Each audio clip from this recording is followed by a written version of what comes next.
So, what on earth does the logic of computer programming have to do with the messy complexities of the human heart? I know, it sounds like a weird question, but stick with me. We're about to explore how a philosophy for writing beautiful, clean code might actually hold some powerful secrets for building better human relationships. Let's dive in. Our whole story really starts with this idea right here. Affairs are not born from desire alone, but from silence. And this isn't just about infidelity. No, it's about a much deeper breakdown, one that happens in all those quiet, empty spaces we sometimes let grow between us. Okay, it sounds pretty out there, right? But just for a minute, what if the very same principles that create stable, elegant, and functional software could be applied to maybe the most complex system of all? Two people trying to build a life together. To really unpack this, we're going to look at two things side by side.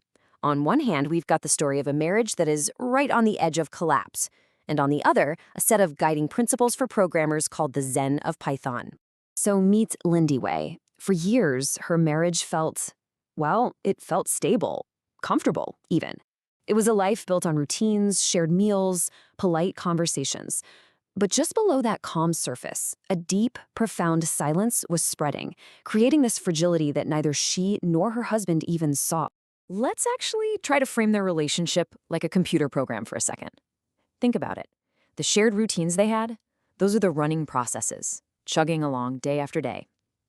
The unspoken feelings, the resentments, those are the hidden bugs. That wedding vow they took, that was the initial deployment. But the years of silence, those were the silent errors, just piling up in the background, threatening to crash the whole system. In that threat, the idea of a total system crash brings us to our first huge connection. What really happens when problems in any system, whether it's a relationship or a piece of software, are just ignored? This is one of the absolute core rules in the Zen of Python. See, in coding, you want your program to yell at you, to throw a big, loud error when something's wrong. A silent failure is the most dangerous thing you can have because it lets the damage spread and corrupt everything without you even knowing it's happening. And that is precisely what happened in Lindy Wei's marriage. Her growing unhappiness wasn't just a feeling. It was a critical error in their shared system. But because that whole system was built on silence, that error was never flagged. It was just allowed to run year after year, slowly corrupting the very foundation of their connection. And then this question from her husband, Daniel. In programming terms, this is the moment the program finally freezes. It's the blue screen of death. That silent error is suddenly forced out into the open. It's the system's screaming warning. A fatal exception has occurred. The silence is shattered, and the failure can't be ignored anymore. Now, this total breakdown actually shines a light on another core idea. And this one is all about the assumptions we make versus the things we actually take the time to say out loud. Here's another gem from the Zen of Python. It's a simple idea. Being clear and direct is always better than relying on assumptions or some kind of hidden meaning. You know, good code doesn't make you guess what it's trying to do. It just tells you, straight up. And as it turns out, the exact same thing is true for a good relationship. Lindy Wei's entire journey maps perfectly onto this. She started out with this implicit vow, right?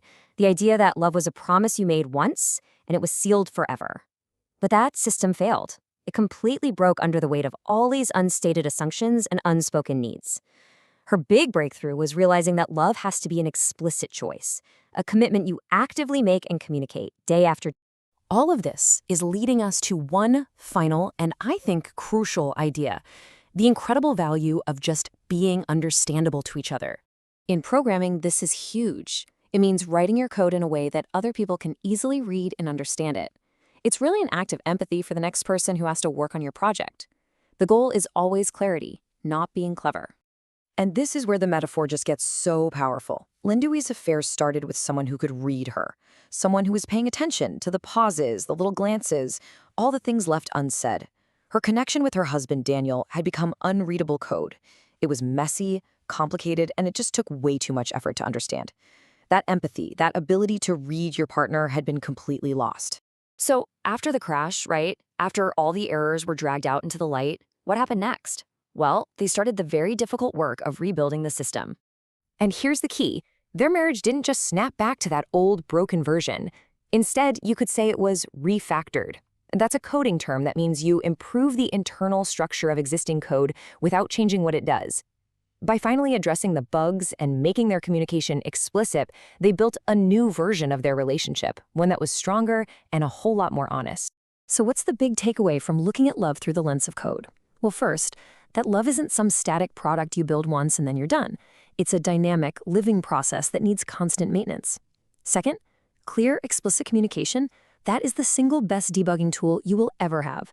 And finally, a strong relationship, just like a piece of elegant code, requires your constant attention and care. And all that leaves us with a pretty big question to think about for ourselves, in our own relationships, in our work, in our own lives. What silent errors are we allowing to pass? What systems in our world could benefit from being just a little more explicit, a little more readable, and a little more honest? It's definitely something to chew on. Thanks for digging into this with me.